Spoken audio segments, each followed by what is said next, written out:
Hello everyone. Here I am just sitting down, thinking, reading.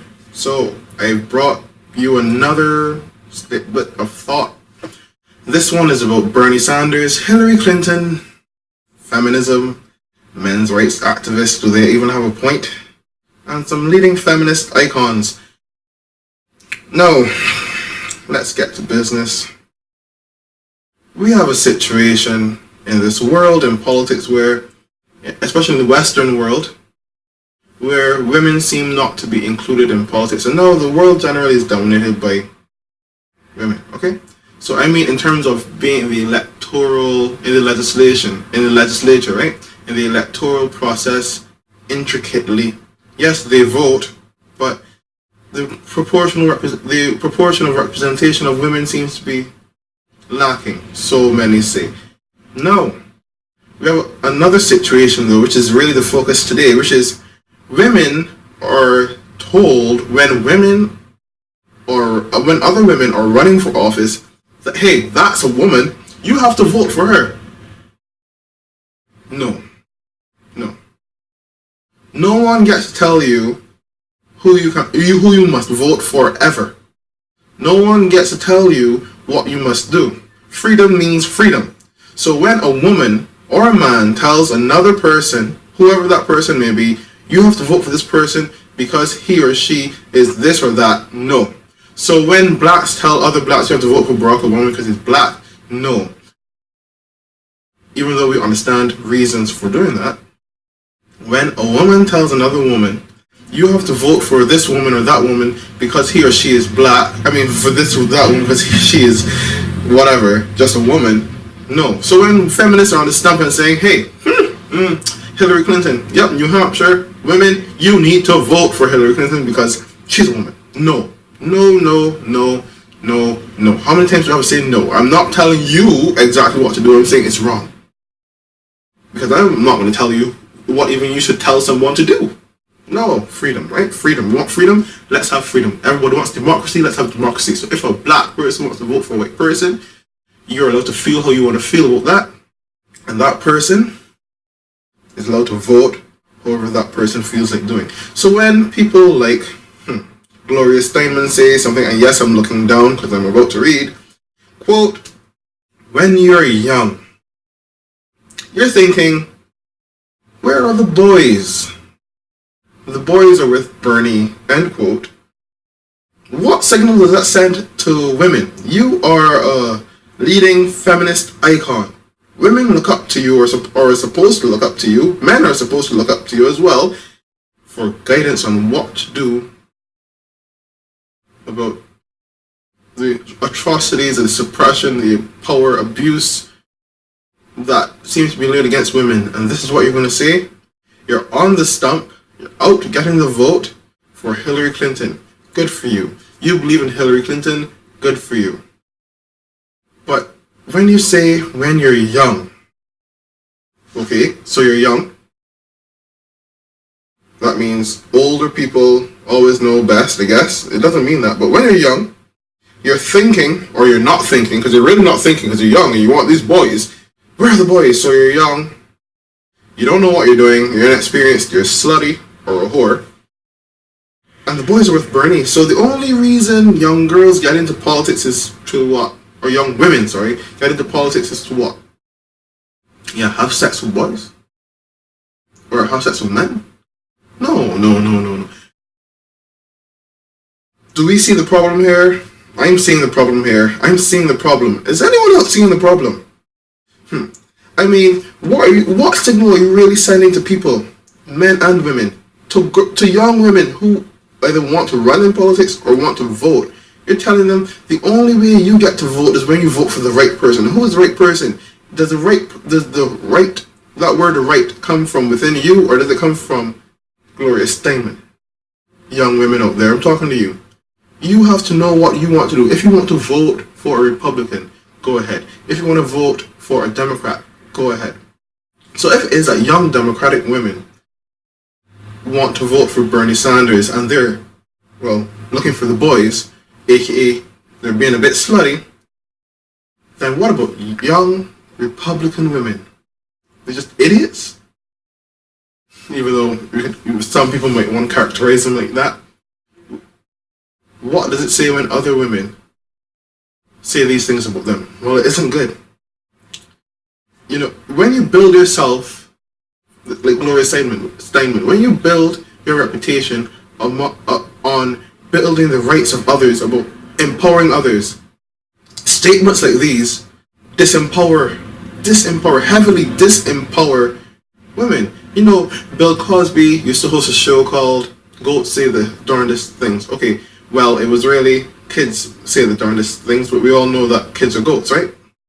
Good. Now, when we are looking at a statement like this, it is one of the darndest things, or it's just stupid, or it's just ridiculous, misogynistic. And if you say, okay, she can't be misogynistic, she's a woman, or something like that, it's actually sexist, and women can be sexist as well, right? Can they? Someone's going to want to debate me on that one.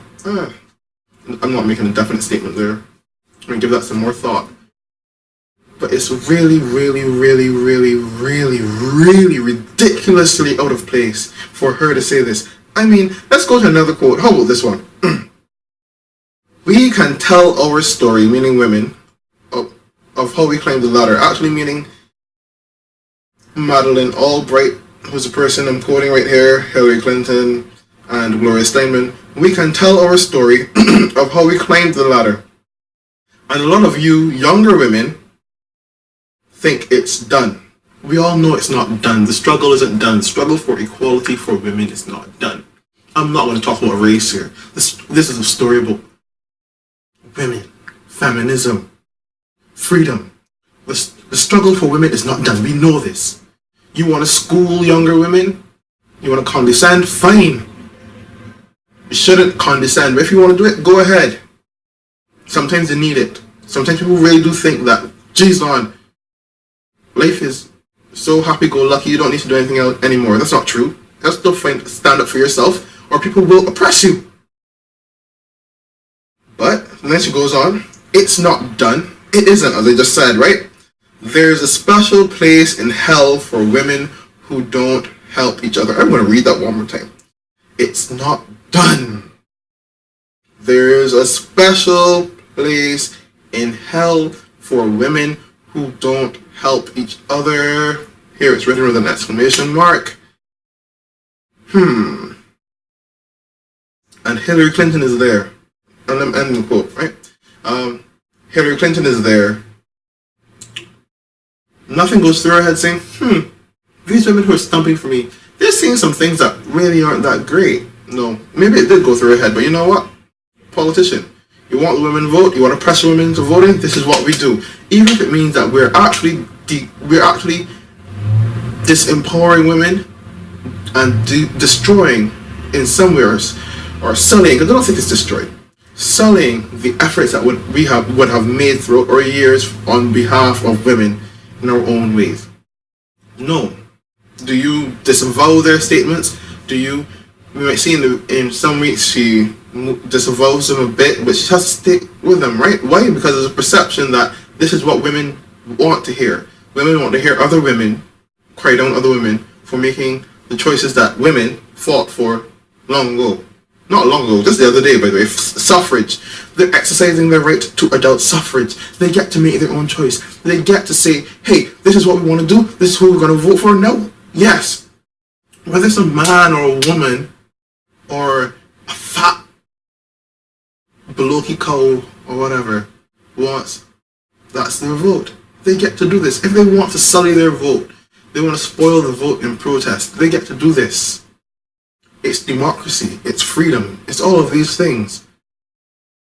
The best thing that women can do for women is to empower them to be free, not to disempower them, to oppress them with their own feminism. It doesn't make sense. And I don't get into arguments about not all women, not all feminists, most. There is a place for generalization in this world. But here I'm speaking about when leaders in your community or of your community, however loosely put together that community is, these leaders say things that really and truly are to the detriment of the community, it doesn't bode well for you. It just doesn't. We have to check our own leaders at times. And we have to realize sometimes when leaders in some ways have to pass on the baton. Right? Not that they have to go into the shadows and never come back and all that. No. Because just as there is sexism, there's ageism, which I have a serious problem with ageism. Because you're 70, apparently you're so old. Or something like that. No. I mean, Hillary Clinton is 68. Bernie Sanders is older than that. Does that mean that they can't be president? Of course not. But on to the issue of sex and women. If a young woman, and why is it that the age is so, when we keep pouncing on they're young, maybe young voters are actually swaying with Bernie Sanders for a different reason. Maybe they're going to Bernie Sanders because there's something that appeals. And it's not the young boys following Bernie. Maybe there's something that appeals to them about him. Maybe you should look into that. Maybe feminist thinkers, female feminist thinkers, male feminist thinkers who are looking for ways to bring people into the fold should look at these things. Leaders should look at these things and figure out, what are these events in their lives or circumstances in their lives, student loan debt, which may, and, Hillary Clinton is said to be a bit more progressive on the issue, but what are these things that would pull them towards Bernie Sanders? I mean, all of the women all of the female senators in America, in the federal Senate,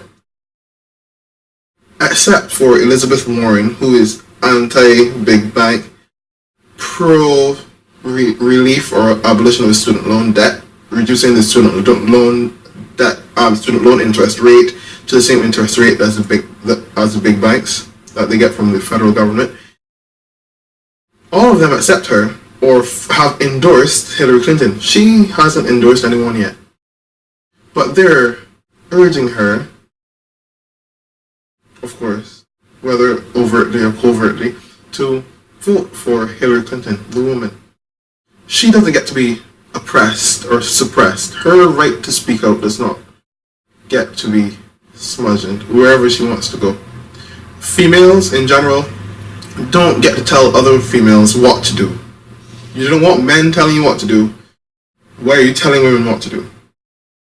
The only way you get to tell women what to do, because things are not done at absolute, is if you tell them to do what you want. And even then, you can suggest them, but you don't have to tell them. Neither do you have to belittle them by telling them about their age. Okay, the younger ones just don't know. Yeah, sometimes the younger ones just don't know, but guess what? You're not going to get their support if you actually belittle them, condescend.